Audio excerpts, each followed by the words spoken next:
Hi. Hello. All right, so we are in our second attempt, a second episode. So just chill. To the next episode. That was really corny. So mesh. Mesh has two main layers, and that's what we're going to talk about. We're going through one of those layers right now. It's the working through certain tensions, certain conditions that prevent us, that inhibit us. And what they do is they try to, and I don't know what the force behind it is. There's always resistance. Even gravity is resistance. Whenever you do weight training with free weights, the whole thing is gravity's trying to hold it down. You're trying to lift it up. The more you do it, the stronger you get. It's just the way the world is built around us. And if we are able to look at everything around us as if it's resistance and things that we have the ability to overcome, then we grow stronger as a result. We're trying to work through certain things, certain challenges, and as time goes on, we get better and better and better with it. That's the way life is. So, to you, our customer, we understand that you have a massive challenge in your life, and it's probably in the form of a behavior from a child or someone in your life, or you know somebody like this. So I want to talk about the two layers. I'm actually going to read an excerpt out of this book, The Individual Psychology of Alfred Adler. And the reason why I'm going to do that is because this dude has some good stuff. He explains what I think to be one of the best methods of personal growth. I think he does one of the best, has one of the best theories pertaining to that. He was a contemporary of Sigmund Freud. Freud was actually on the ABA side of things, which is what Law here is an expert in. So it's kind of neat. We have like Applied behavior analysis. applied behavior analysis. So it's kind of neat. We have two sides of the same coin. There is what I'm going to say, like the primitive way of doing things, the primitive understanding, the primitive school of thought. And then there's the more humanistic, or the more, I don't know what I'll call it, honestly. Individual psychology. That's the reason why Adler called it individual psychology, is because each individual has his or her own view of the world, their Right. own reality. So in my field, we're delving into what is commonly becoming referred to as modern ABA. Oh, so ABA is phasing into this. There's a movement of people that are recognizing, hey, like I realize we can't, because ABA is based on the science, excuse me, and it's hard to measure internal states, feelings. So if I can't look at it and measure it, then I'm not doing science.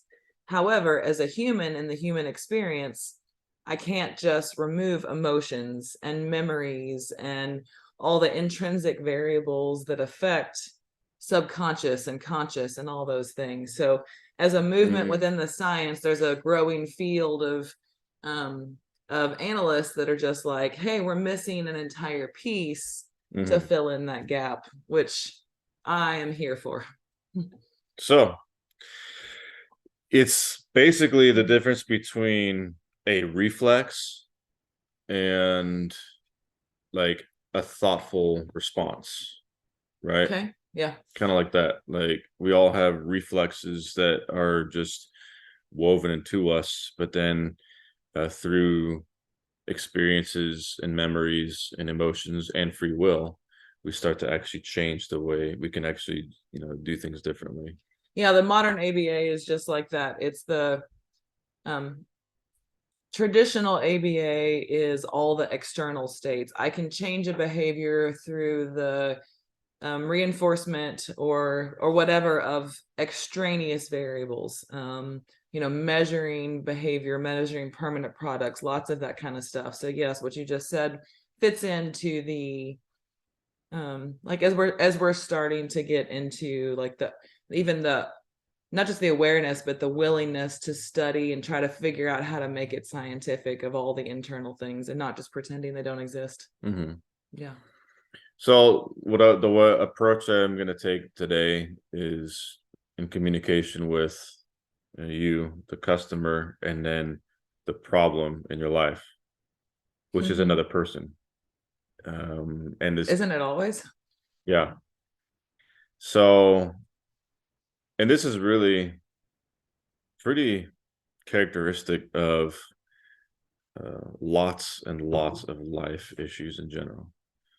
And this framework is going to be applicable to many circumstances, but for our purposes, we'll just say there's the mom and her problem child. And I'm just using the word problem child because the child is doing something that is massively disrupting life somehow.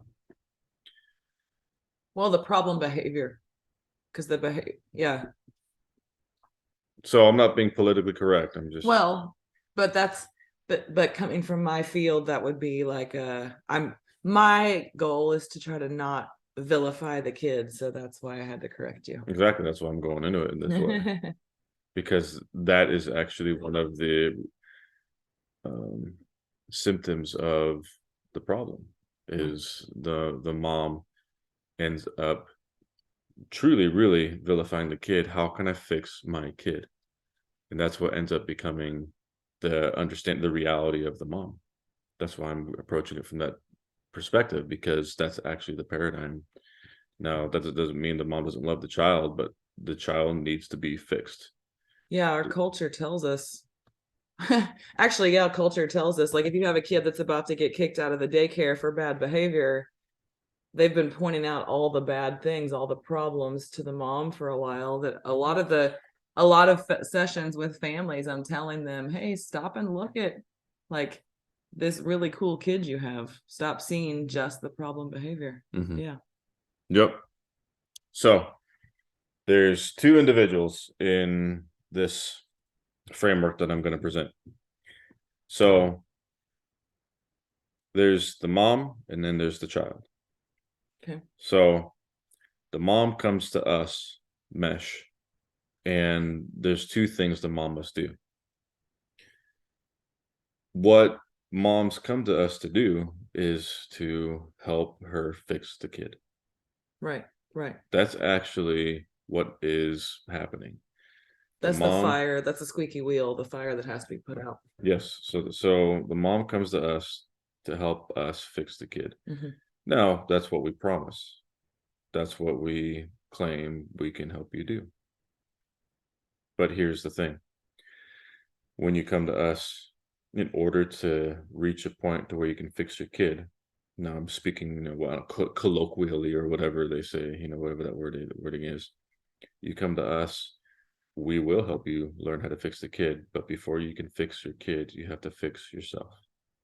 That is actually the source. That's actually the magic. That's the recipe. Is you come here to fix your kid, but you stay to fix yourself. Yeah, we help you put out the fire first, and then can. No. Before you can put out the fire, you have to learn how to. Well, that's true. That's the whole point. If you don't know how to put out the fire. That's the whole point. Yeah. Like, that's the reason why our product sucks, because our product doesn't work unless you fix yourself.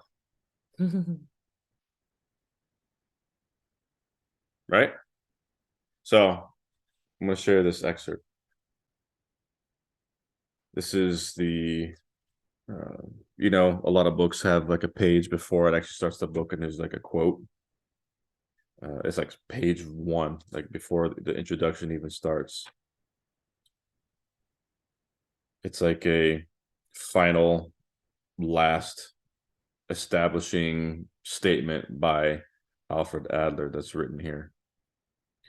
And it looks like it's something that was written based off of one of his speeches, probably, that he'd given somewhere, or a lecture that he gave. And this is how it goes. Do not forget the most important fact, that not heredity and not environment are determining factors. Both are giving only the frame and the influences which are answered by the individual in regard to his styled creative power. Read that again. Do not forget the most important fact that not heredity and not environment are determining factors. Both are giving only the frame and the influences which are answered by the individual in regard to his styled creative power. Now, this is Adlerian psychology in a nutshell. It's addressing the age-old debate and question on nature and nurture. Like, is nature more important, or is nurture more important in deciding the fate or the destiny of the being, of the person, of the whatever? And the fact is, neither are determining factors. According to his research and his study, neither are determining factors. Neither nature or nurture. Neither nature nor nurture, or what he refers to as heredity, which would be nature, or nurture, which would be the environment.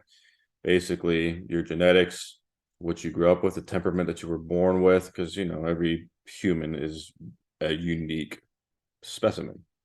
And we all have a little bit of our mom, we have a little bit of our dad, and that goes back several generations, and it's all passed down. All of that's important stuff. He's not saying that's not important.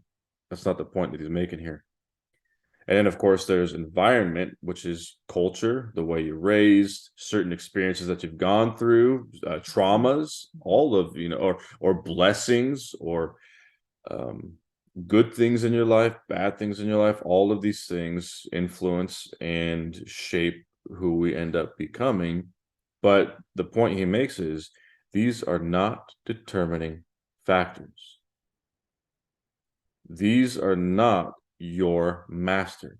Problem is, most of us view them as our master. Most of us allow ourselves to become the slave to these as determining factors with much of our behaviors. Yeah, like, well, that's just my personality, or that's just his personality, or yeah. So one of the easiest ways to determine this is you can see it all around us, and a real easy metaphor example of this is the weather. We all know people who, when the weather's bad, they're living a miserable life, their day is horrible. And then we also all know people who, when the weather is horrible, they're like, well, you know what, at least the sun is shining behind the clouds, you know, and at least at least I'm breathing still, you know. And we all know those kind of people who, it doesn't matter what's going on, they always find a way to be optimistic. And then, of course, there's people who, there's a lot of people who, when the weather's great, they're like, hey, you know, everything's great. And then the weather's bad, they're like, man, everything stinks.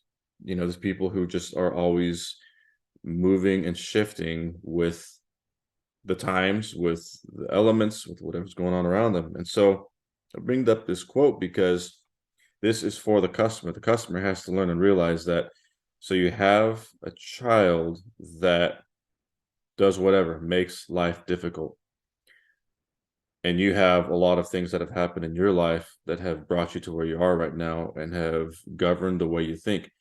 Most of us really just raise our kids with the best tools that we have, with whatever way our parents raised us, or we all, many of us look at the way that we were raised and say, well, I will never do that. But we still always are making decisions based off of our experiences. Right.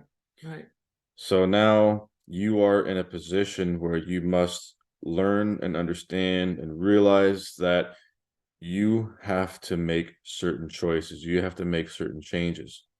And the change that you have to make is you have to go into training on how to deal with your problem. You have to learn how to handle the problem. You can't just keep doing the same thing that you've been doing. You can't just keep on pointing the finger at, you know, my life is hard because my child is doing this. I still love my child, but my child's making life so difficult. You have to figure out how you're going to change that. So before you can change your child, you have to change yourself. And that is the first phase of mesh, is coming to a realization, not feeling guilt and blaming yourself and going through some kind of despair and distress over what you have done and the mistakes you've been making, and the fact that you have played a role in what's going on, because we all play a role in everything that's going on in our lives. Right. But it's not about, looking back, it's about looking forward. And so that's what we're talking about right now. So that's the first phase. And then the second phase, which is equally as important, well, actually not equally, but also important, is the ABA, the applied behavior analysis, because you have to make a change for yourself. You have to learn something new, which means you have to change yourself. Right. And what you're going to learn is ABA, which is another set of tools that helps you learn how to fix your kid. Right. You fix yourself by learning, then you fix your kid with the tools that you've learned. Yeah. I mean, before having kids, right, we were like, oh, my kids will never do this. And it's so easy to judge it. And then you become a parent and you're like, whoa. So, there's no like fooling it. In our home, it is very difficult to be objective all the time. So, we don't come with this like, unawareness of the struggle of a parent.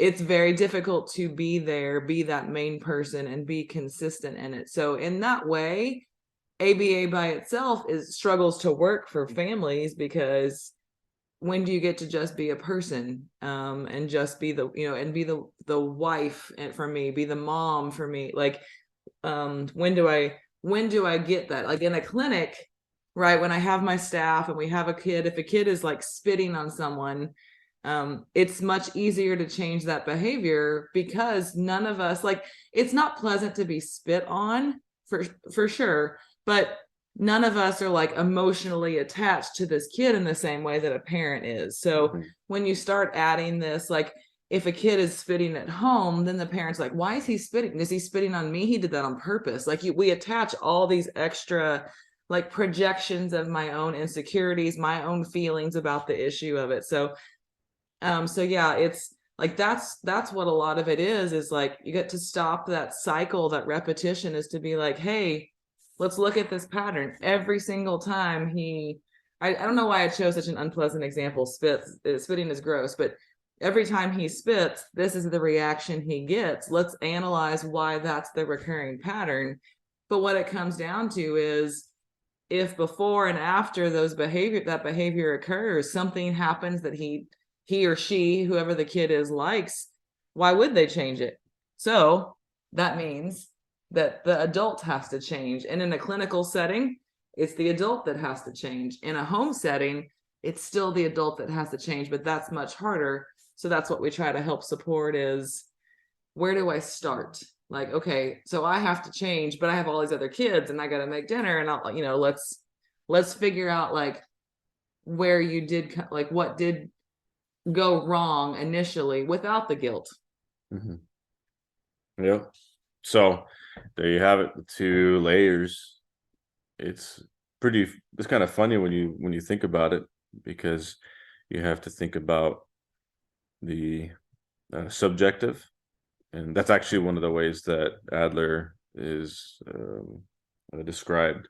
He's described as more of a subjective psychologist, because he's talking about not what we actually see, but what we interpret when we see it. Whereas Freud was a more objective psychologist, which both are important. B.F. Skinner, who in many ways is one of the founders of modern day applied behavior analysis, or ABA, absolutely, was hyper objective in his approach. Yes. He studied pigeons. Like he used pigeons, like the dumbest critters like on the planet, and he's using that to measure human behavior. Like, that's pretty funny, but we are very primitive beings, but we also have a whole lot nature. More. And so the only reason why you're here as a customer is because you have a soul, because you actually have love. Now, if you were just a primitive being, you would have ditched that kid a long time ago. No, like There are Like, many in the animal world that do that. yeah, like in the animal world, you know, like if a